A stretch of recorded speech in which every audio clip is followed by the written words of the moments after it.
What's up guys, my name is Ace, and welcome back to another gun guide. This is the series where I go into great detail with all of the stats as well as some excellent attachment combinations for every gun in Modern Warfare 3. And in today's episode, we're going to be wrapping up the launch battle rifle category with the Sidewinder. And starting it off as always, let's have a look at our damage profile, and we're going to start this off with our full auto damage profile, since it will change quite a bit in semi-auto, but in full auto mode, this gun is going to be a 3 to 4 shot kill, although you're only going to see that 4 shot kill at longer ranges if you're hitting limb shots. As long as you're hitting consistent torso shots, you'll have quite a consistent 3 shot kill. As for headshots in full auto, in the first 2 damage ranges, you're actually capable of getting a 2 shot kill to the head, as long as both of the shots hit the head. So you can't shoot one to the body, one to the head to get a 2 shot kill. Both of those have to hit the head, and honestly, that's pretty difficult to do with the Sidewinder when you factor in the recoil outside of like point blank range.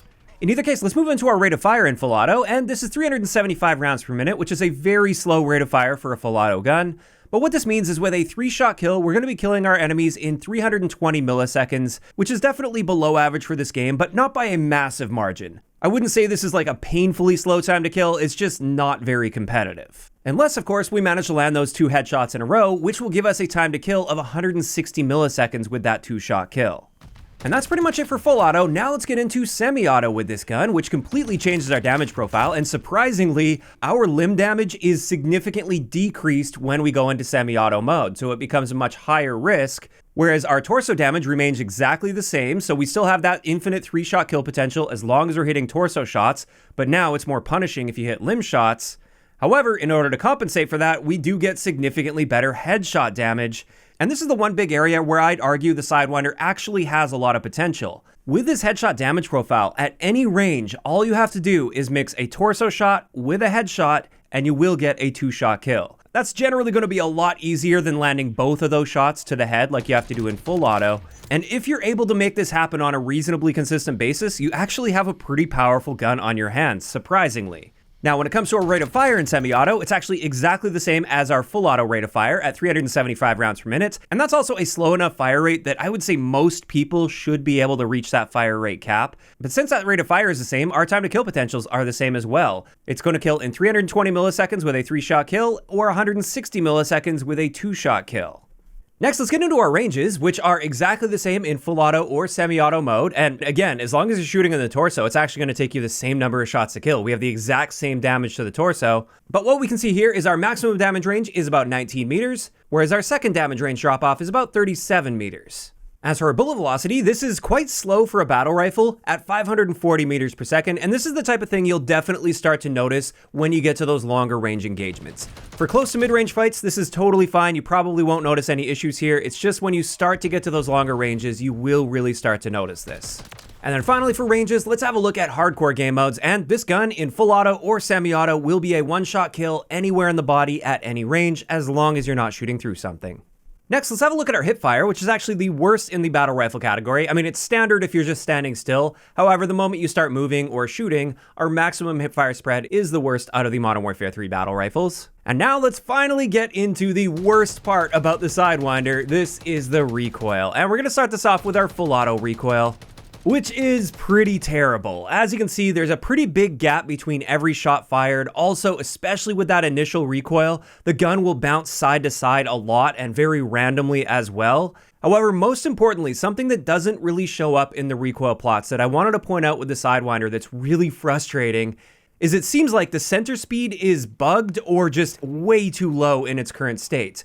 And center speed is the speed at which your gun will return back to the original point of origin when you fire a shot after the recoil is applied. So you shoot, the recoil is applied, your gun kicks upward, and then it will automatically come back down to center. And what I've found with this is it makes compensating for recoil that much more difficult because the gun will kick up and it doesn't start recentering on its own, so you manually make sure you're trying to recenter that. And then after you do that, then the center speed finally catches up and now it overcompensates with your recoil control. And I do believe this is the big thing that makes this gun feel so terrible. When you look at the recoil pattern on the wall, it looks not good, but also like not completely horrible. It looks like you should be able to manage that.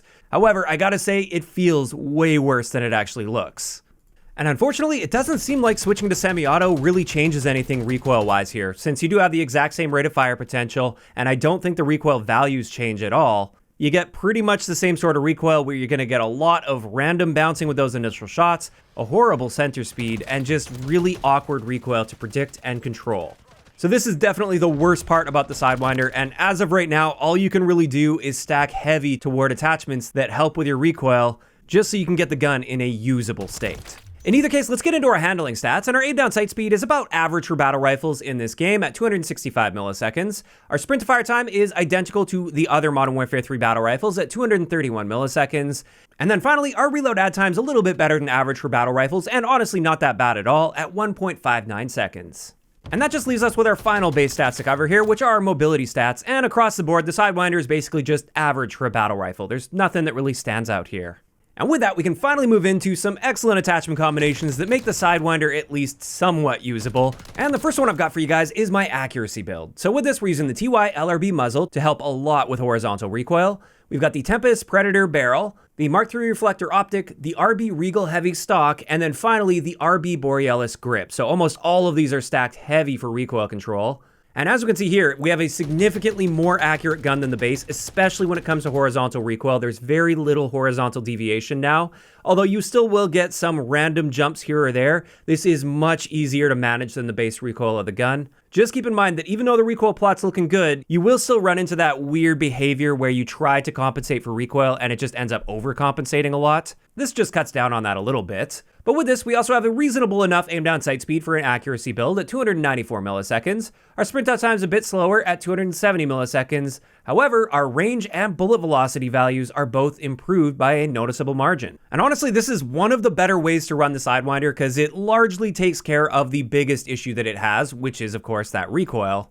And I should point out with this build, you can use it in semi-auto or full auto, just based on your preference. If you want to try to land that single body shot combined with a headshot, go with semi-auto mode. If you just want consistency with a 3-shot kill to the body though, I'd recommend keeping it in full auto. And the same logic applies to the second build I'm going to share for you guys, which is my stealth build. And with this one, we're using the Huntsman Series R barrel, which does have an integrated suppressor in it. We're using the FTAC SP10 angled grip to help with horizontal recoil. We're once again using the Mark III reflector. That's just my preference, and I don't like the iron sights much on this gun, so I'm going to be using that basically all the time. And then finally, we once again have the RB Regal heavy stock, as well as the RB Borealis grip. And with this one, it's obviously not quite as accurate as the previous build, but it is still very noticeably more accurate than the base, especially when it comes to horizontal recoil. You can see there's not a lot of that horizontal deviation, which is great. And with this, our aim down sight speed is actually improved. It's 254 milliseconds, which is excellent. Our sprint out time is very slightly worse than the base, but it's better than the previous build at 236 milliseconds. We unfortunately lose 15% to our damage range, but that's generally fine since this gun is a 3-shot kill at any range to the body. And then of course, with that integrated suppressed barrel, we will be staying off the radar so you can flank enemies a bit more effectively. And that just leaves us with one final build I wanted to share for you guys today, and this is a tac stance build. And the thing about tac stance is this gun is going to be pretty inaccurate no matter what. So the logic here is if you're going to be inaccurate anyway, why not just use a tac stance build, which is going to be roughly as inaccurate as aiming down sight, while maintaining a lot of handling and mobility benefits here. So with this one, for our muzzle, we're using the S37C DL Breacher, the Orchestra 40 short barrel, the Bruin Bastion angled grip, the Stovall DR laser box, and then finally the RB Rapid Strike grip to help a little bit with our sprint out time. And with this, our aim down sight speed's a bit slow, but that's okay because we're using an attack stance. Our sprint out time is very nicely improved. It's now 170 milliseconds. And both our hipfire and our tactical stance spreads are very noticeably improved with this build. And with this one, it's actually a pretty decent way to run the Sidewinder for like really close quarters maps. If you're just playing like Shipment or Meat, for instance, try throwing this build together, pop it in tac stance, and just see how it feels. Obviously, you are going to be limiting yourself at longer ranges, but I mean, this gun doesn't really excel at longer ranges anyway due to the recoil, so you may find some success with this tac stance setup. And with that, that's going to wrap it up today's gun guide on the Sidewinder. As for my thoughts on this gun, it's horrible. It's one of the worst guns in the entire game. I'm sure many of you guys already know that if you've tried using the Sidewinder.